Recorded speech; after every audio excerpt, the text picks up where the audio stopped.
Ravi. I'm from Edmonton, Alberta, Canada.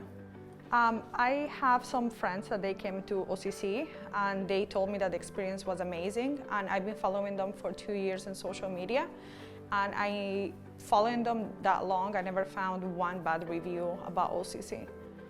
I've been planning this for 2 to 3 years to come to OCC. Well, it's a big surgery, so you have to think twice before going in. But after he answered all my questions, it made me feel very confident that everything will be okay. So my nerves were better. During this surgical procedure, you're going to see the different steps that happen during a weight loss surgery. And abbreviated, it'll be very simple. We'll start from the skin, the incisions of the skin, the placing of the instruments that are called ports, which are one-way valves, which we will explain, and then the passing of the instruments into the abdominal cavity. Here you see a patient that is already undergoing weight loss surgery.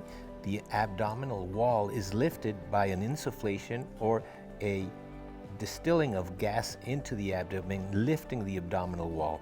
Those ports that are being placed where the instruments are being passed through are exactly one-way valves that permit the instruments to be retracted and moved around, but keep the gas inside the abdominal wall so we can have a perfect view. The visualization is done by the assistant holding a telescope, which then sends the image to the display where all eyes are concentrated looking at the surgical procedure, always having full control of the instrument tips, thus avoiding any type of inadvertent lesion. Everything was so on time. Everyone is doing their job excellent. The care and all the nurses, they were so good, and the doctors, they were on duty. So when I started the pre-op, the extended pre-op until now, I lost 30 pounds. Here you can see the IGS, or the improved gastric sleeve, being performed. What is the IGS? Well, it's improved upon an already good procedure, which is the gastric sleeve. Here we can see the step which is called the oversewing of the staple line. That's the double buttress technique, the OCC exclusive double buttress technique, where we oversew the staple line, which keeps it from leading, from breaking down and causing a leak, but most importantly, it makes it durable.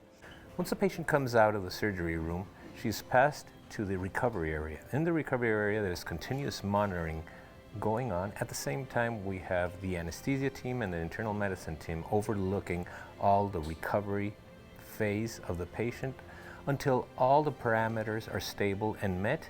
Then the team will decide at what time to discharge the patient back to the floor.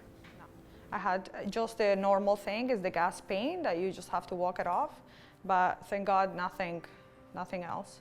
Everything was so on time.